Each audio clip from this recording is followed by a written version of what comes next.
recited the Fatiha like this? Yes or no? Never. Dibaca pada saat pembukaan acara, butuh dalil, gitu kan? Mana dalilnya? Pernahkah Nabi SAW mengatakan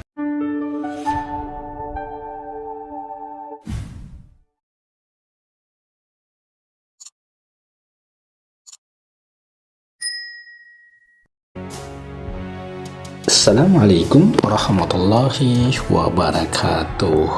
Beberapa hari terakhir ini ramai diperbincangkan di media sosial terkait dengan pendapat yang disampaikan oleh ulama dari Arab Saudi, Syekh Hashim Al-Hakim, yang menyebut bahwa membaca Al-Fatihah di luar sholat dan juga ruqyah merupakan bid'ah.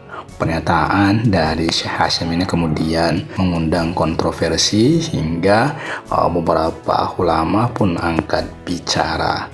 Nah, terkait dengan soal itu ada pernyataan juga yang disampaikan oleh Ustadz Khalid Basalamah terkait soal membaca Al-Fatihah di saat memulai majelis ataupun di suatu acara tertentu.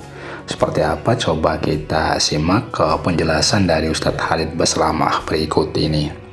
Ustadz pada banyak kesempatan atau pada pertemuan waktu membuka acara selalu hadirin dianjurkan baca Al-Fatihah. Adakah hujahnya? Nggak ada sama sekali. Ya, sama sekali nggak ada. Jadi Nabi SAW tidak pernah membuka atau menyampaikan wahyu mengatakan Al-Fatihah. Nggak pernah itu.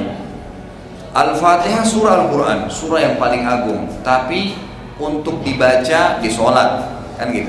Itu benar, ada referensinya, ada haditsnya, gitu kan. Untuk dibaca pada saat mengobati orang yang kena sihir, ruqyah syariah, itu ada perintahnya.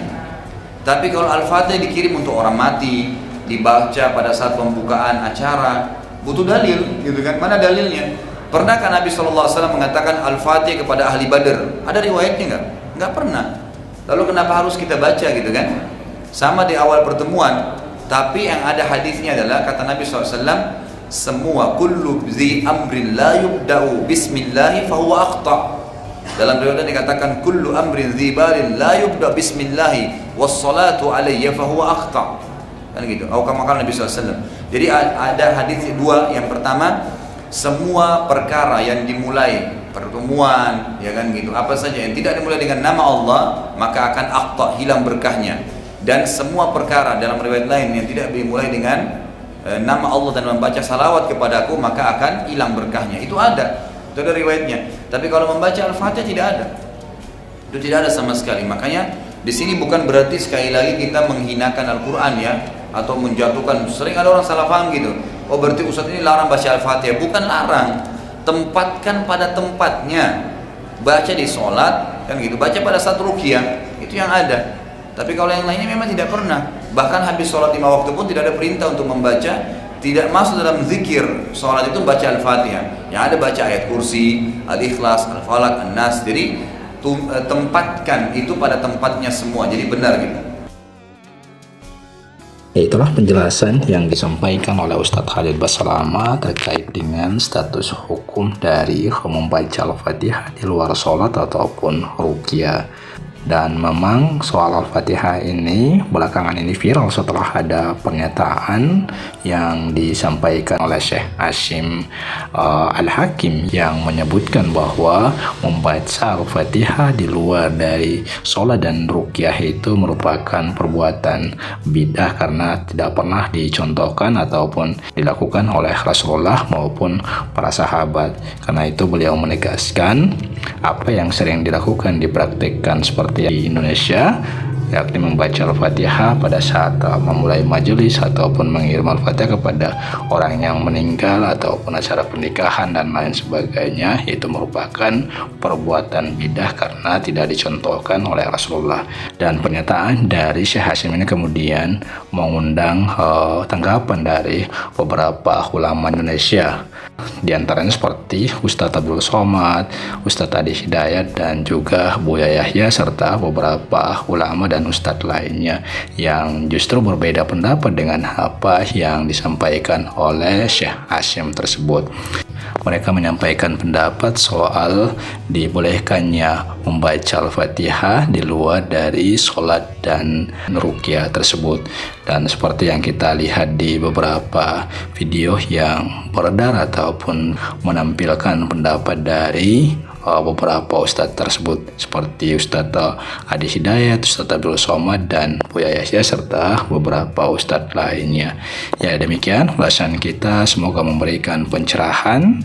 Amin. Wallahu a'lam. Assalamualaikum warahmatullahi wabarakatuh.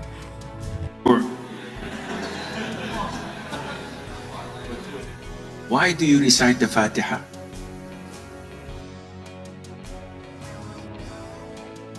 I don't want to come on the day of judgment and Allah would say, why they make this innovation and you did not speak? Ever in the books of Sunnah had the Prophet ﷺ recited the Fatiha like this? Yes or no? Never. You know more than him? No, I don't. So this is why I have to clear my conscience, so that on the day of judgment, I told them, khalas, I go. So it is not sunnah.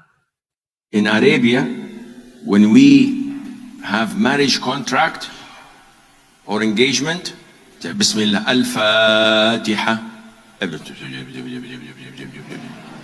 and nobody knows they're reading the Fatiha or not. And they wipe their face, and they wipe their bodies, and they scrub their backs. Go take a shower. What are you doing? And also, because marriage is like death.